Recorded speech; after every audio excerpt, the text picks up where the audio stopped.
Dewan Perwakilan Rakyat Daerah atau DPRD Bali kembali menggelar sidang paripurna dengan agenda mendengarkan paparan tanggapan seluruh fraksi terhadap dua rancangan peraturan daerah atau Ranperda yang diajukan oleh Gubernur Bali Wayan Koster yang berlangsung di ruang sidang utama DPRD Bali Denpasar pada hari Senin 27 Juni 2022 pagi. Dalam pembahasan yang Ranperda tentang tata ruang wilayah Provinsi Bali tahun 2022 sampai 2042 yang berlangsung tersebut, dapat dikatakan telah membuka peluang atau sinyal hijau mengenai rencana pembangunan terminal LNG di Bali oleh sejumlah fraksi di DPRD Bali. Seperti tanggapan fraksi Partai Demokrasi Indonesia Perjuangan atau PDIP yang dibacakan langsung oleh Ketut Rocineng menyatakan setuju dengan pembangunan terminal LNG dengan sejumlah syarat. Dirinya menekankan agar pembangunan terminal LNG nantinya memperhatikan hal lain seperti membangun Facility Storage and Regasification Unit atau FRSU di lepas pantai atau offshore, sehingga keberadaan hutan mangrove dan terumbu karang dapat terjaga kelestariannya. Sementara itu, mengenai pandangan dari fraksi Golkar yang dibacakan oleh Niputu Yuliartini, lebih fokus kepada mempertanyakan urgensi dari revisi Perda RT/RW Provinsi Bali, agar dapat dicarikan jalan terbaik terkait polemik yang terjadi belakangan ini. Sementara itu, fraksi Demokrat dalam pandangannya yang dibacakan oleh Ikomang Nova Sewi Putra, mengingatkan Gubernur Bali Wayan Koster agar pembangunan terminal LNG memperhatikan dan tidak merusak lingkungan hidup terutama hutan bakau. Sedangkan fraksi gabungan PSI, Hanura, Nasdem, dan Gerindra menyatakan pandangannya yang tidak jauh berbeda dengan fraksi Golkar dengan menekankan pada perhatian terhadap aspek kepentingan masyarakat dan aspirasi yang ada.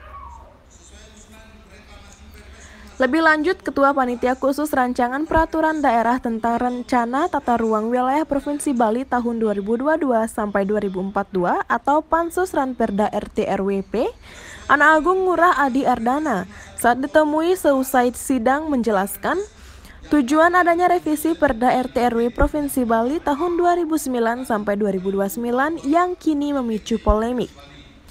Perubahan aturan daerah itu adalah untuk mengintegrasi dengan Ranperda Rencana Zonasi Wilayah Pesisir atau Pulau-Pulau Kecil atau RZWP 3K.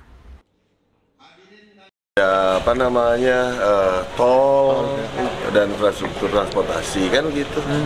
Nah, lalu terkait dengan pengintegrasian karena ada tata ruang darat harus wajib juga mendapatkan dukungan tata ruang laut ataupun sebaliknya, tata ruang laut harus mendapatkan dukungan dari tata ruang darat.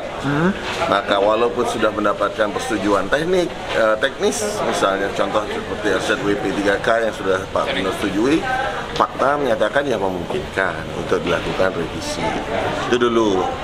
Lalu berikutnya dikaitkan dengan yang sedang berlangsung saat ini, misalnya ada permohonan tersus atau segala macam ini, tentu kita pembahasannya adalah solusi kan gitu, solusi yang dicapai karena LNG ini tentu adalah kesepakatan kita bersama untuk bisa kita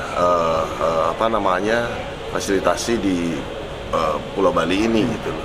Karena dengan LNG ini kita akan mendapat demikian banyak penghematan terkait dengan subsidi solar lah misalnya kan begitu. Ini tentu sangat penting bagi kita. Dari subsidi yang kita hemat, anggaplah kita sekitar 9 triliun per tahun untuk 2 kali 100 megawatt ini, tentu kita bisa mendapat tambahan dana lah dari pusat misalnya dengan DAK dan sebagainya, kan itu yang kita kejar gitu. Tinggal solusinya aja, bagaimana agar mangrove-nya tidak dipotong, bagaimana storage maupun regasifikasinya mungkin tanpa perlu pengerukan ataupun pengerukan hanya sebatas alur saja tanpa merusak terumbu karang. Kami tadi di fraksi pandangan umum fraksi kan jelas ada salah satu alternatif misalnya dengan facility storage dan regasifikasi unitnya ada di offshore gitu misalnya. Lalu pipanya di bawah mangrove misalnya. Misal mangrove akarnya 5 meter, pipanya di bawahnya 10 meter misalnya, pada 10 meter kan bisa tuh pakai high precision drilling, HDD lah, HDD. Adi Ardana menyebut Perda RT/RW Provinsi Bali tahun 2009 sampai 2029 memungkinkan untuk dilakukan revisi walaupun Ranperda RZW P3K Bali telah mendapat persetujuan teknis. Ia menambahkan ada tata ruang darat yang wajib mendapatkan dukungan tata ruang laut. Begitu juga sebaliknya, ada tata ruang laut yang diperlukan mendapat dukungan dari tata ruang darat.